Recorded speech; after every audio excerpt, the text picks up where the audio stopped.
Olá, tudo bem? Eu resolvi gravar esse vídeo no calor do momento. Acabei de ver o filme Nasce uma Estrela e eu pensei em gravar depois, mas eu acho que eu perderia boa parte do clamor, vamos dizer assim, do filme. Eu fiz uns rabiscos aqui, umas anotações, e eu queria compartilhar isso com vocês no vídeo de hoje.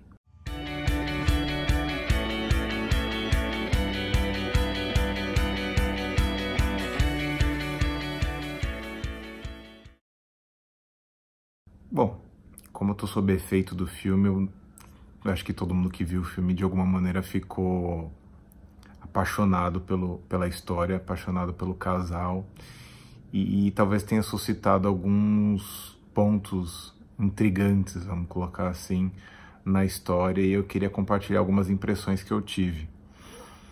Uma coisa para mim que ficou claro, assim, que foi a linha mestra da história, quer dizer, tem muitas linhas mestras nessa história, mas é como, obviamente, o romance deles dava base para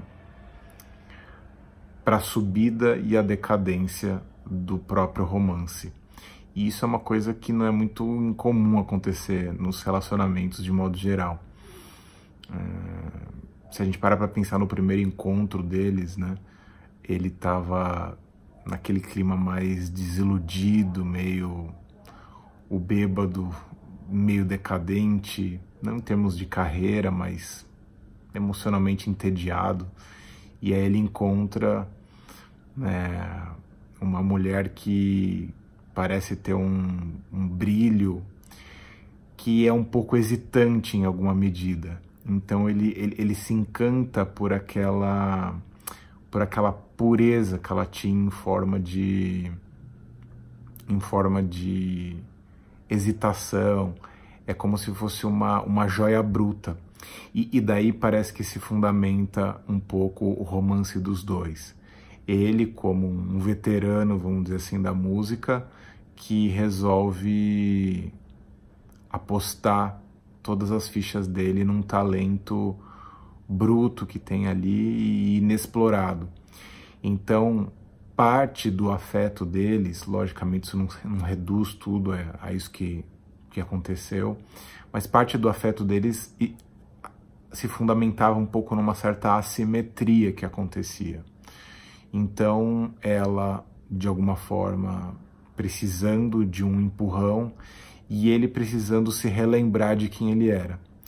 E através dos olhos dela, ele se reencanta por si mesmo.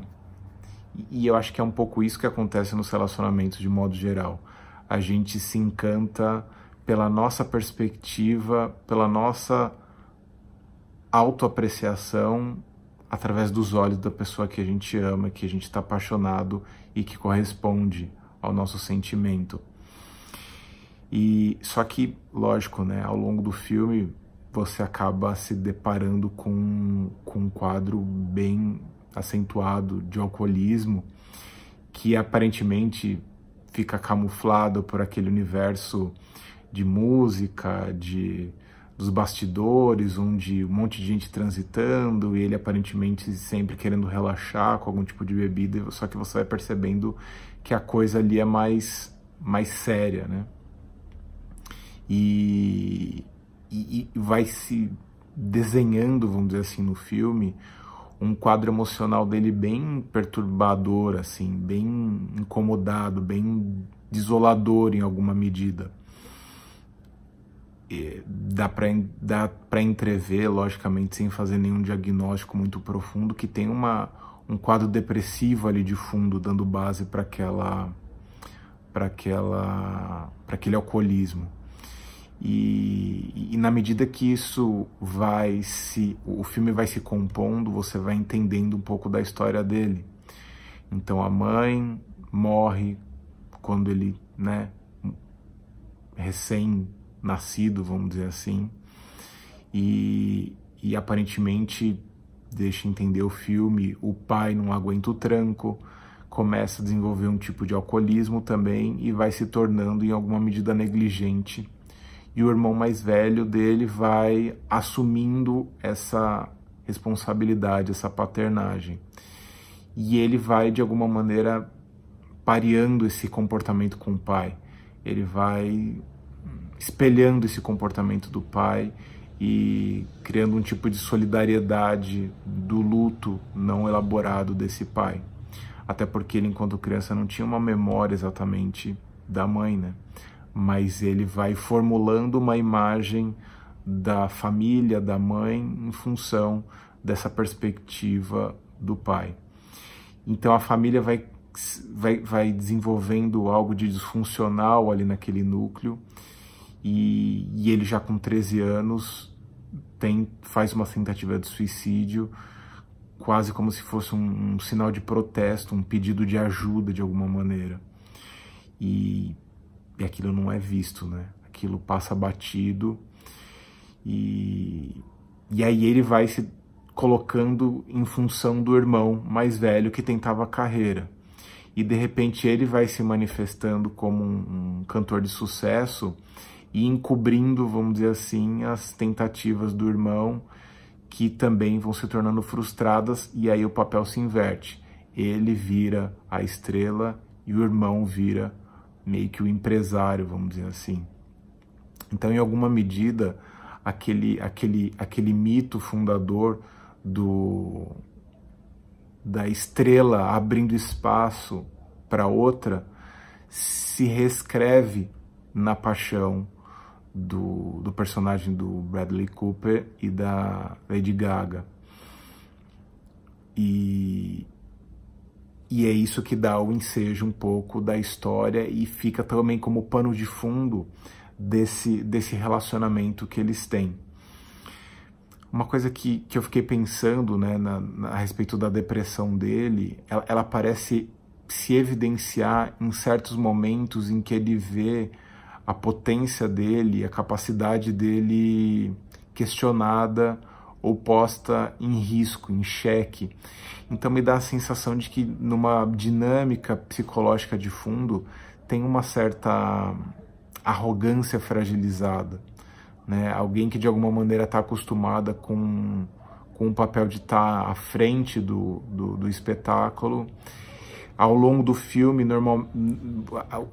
o lugar deles vai se invertendo de alguma forma, porque na medida que a Ali vai tendo sucesso, ele vai de alguma forma entrando num processo de baixa na carreira. E nisso, a bebida, as decepções, as ausências, a negligência, quase que repetindo o padrão do comportamento do pai, ou seja, machucando as pessoas que ele ama e sendo negligente em momentos importantes. Só que daí acontece em alguma medida um tilt, vamos dizer assim, na cabeça dele, e aquela joia bruta que ele via na Ali, que fazia com que ele se encantasse por ela, vai de alguma maneira perdendo o brilho na medida em que ela vai de alguma forma se submetendo aos parâmetros do que o mercado quer, do que o empresário dita, e ele vai se desiludindo, e o olhar da direção também vai fazendo a gente também, em alguma medida, olhar para aquilo com um certo desgosto, como se ela estivesse perdendo a pureza dela. E na medida que ela vai se desconfigurando dentro da imagem original da menina frágil que precisa do homem forte, ele vai inconscientemente entrando num processo de sabotagem. Ele vai inconscientemente machucando, negligenciando mais, e vai tomando pequenas decisões que põem a perder a interação deles. Até que chega, né, num golpe fatal, né? Ele vai se apresentar e aí trocam o músico e ele fica ali como guitarrista, e aí ele toma a decisão de beber, e aí ele usa algum tipo de substância, ali, alguma droga, e exatamente quando ela ganha o prêmio, ele podia ficar ali no lugar, mas de alguma maneira ele vai invadindo o espaço dela, como se ele não conseguisse lidar com ela brilhando mais do que ele.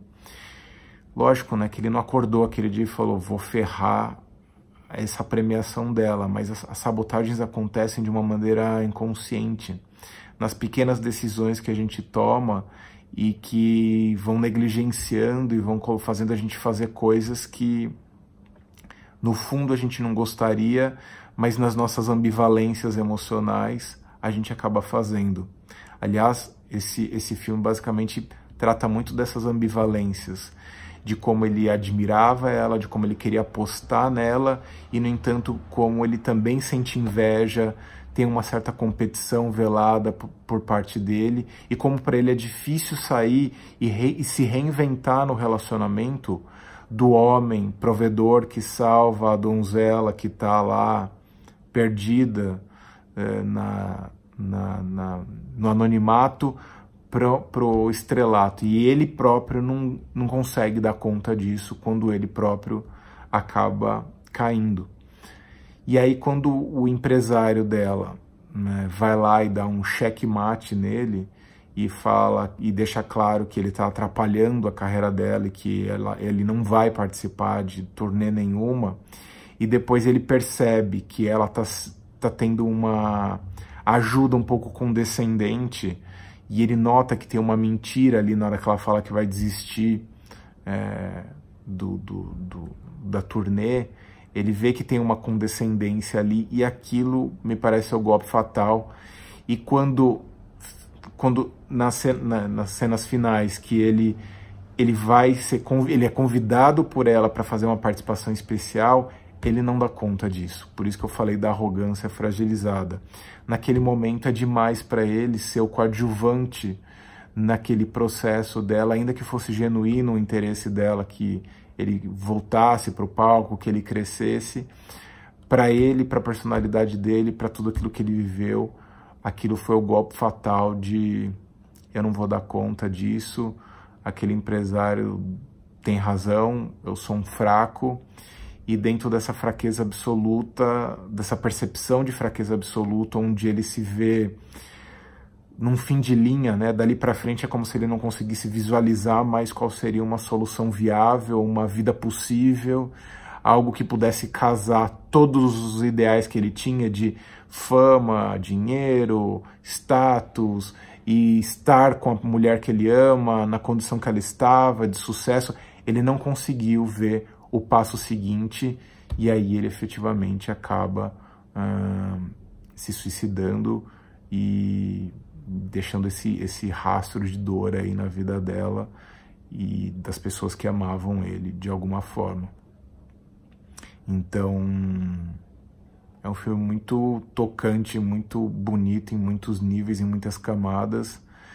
De cara foi o que eu consegui absorver, e queria ouvir vocês mais percepções aqui nos comentários.